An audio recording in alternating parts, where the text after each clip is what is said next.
year, we spoke with Sage Lacerte, who at the time was launching her business, Sage Initiative. It's a business that puts Indigenous women squarely in the driver's seat with a vision to build a national ecosystem of Indigenous women impact investors who make investment capital available to Indigenous social purpose businesses and entrepreneurs.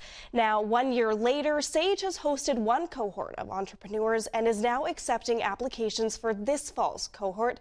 To talk more about this, we're joined now by the founder. Sage, how's it going? Hi, Hannah. Thank you for having me. So to start out, why don't you explain what Sage Initiative is?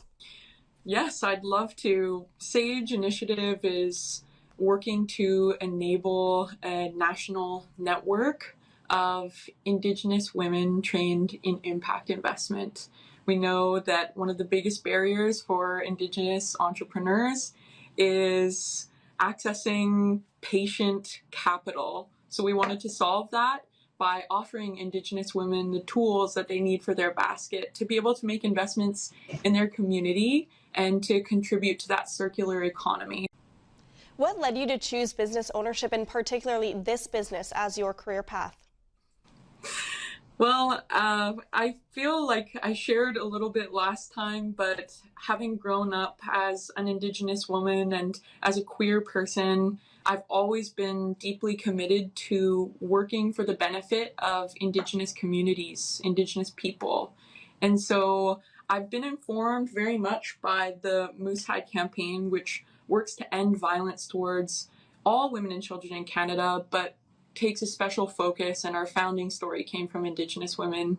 And now being able to lead my own project and really trying to hone in on what it is that the impact that I want to have on during my time on Mother Earth. I really want to ensure that Indigenous women are afforded the rights to be able to enjoy their lives free of harm, but also with all of the tools that we need to experience financial independence. How do you source cohort participants, and what was their experience like? So we are a national network. We welcome folks from coast to coast to coast across Turtle Island, and we learned a lot about how hungry folks are to join this network. We had a lot of folks say that they really wanted to join. They really wanted to know how to use their investment capital in a meaningful way. And our first cohort was specific to youth, so folks up to the age of 29. And one of the main pieces of feedback that we received after our first cohort was that folks who are outside of the age of 29 would really love to have these lessons as well. So for this session, which is coming up in September, we are asking Indigenous women, Two-Spirit, non-binary folks from all across Canada to apply, who are between the ages of 18 and 49, to ensure that we're able to offer this gift to as many people who are prepared and eligible as possible. And they can find us at our application page at sageinitiative.ca or on social media by our name, which is Sage Initiative. And who do you think this program most benefits? Our intention is to, number one, benefit Indigenous communities, entrepreneurs, the folks who have great ideas that have balanced environmental and social impacts, as well as getting healthy fiscal returns.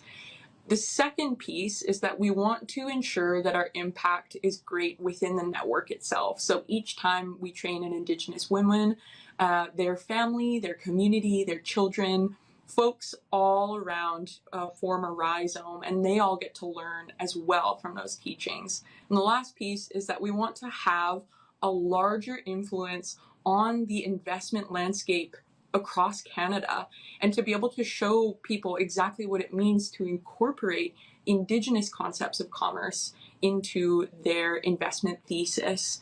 There are so many folks who advocate so much for economic reconciliation and wanting to contribute to the betterment of Indigenous communities in Canada.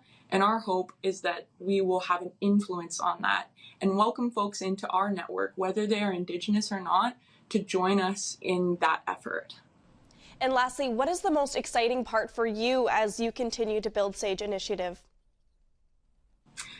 We hope to be able to grow this network and to rematriate the space.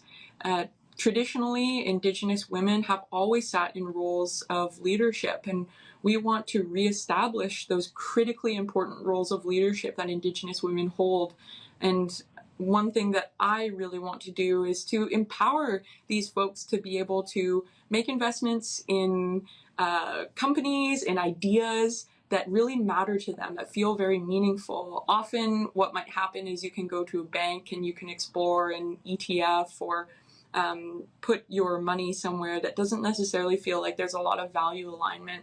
And what we want to do is make sure that folks are treating their money as medicine and they're able to nourish those projects that will eventually nourish our people and the planet, as well as their own families by getting those healthy fiscal returns. Yeah, it's great to see a curriculum specifically designed to build wealth and prosperity for Indigenous women, but not only for them, but for their families and communities. Thanks for your time today, Sage. We wish you all the best. Thank you, Hannah, for having me. Masi cho.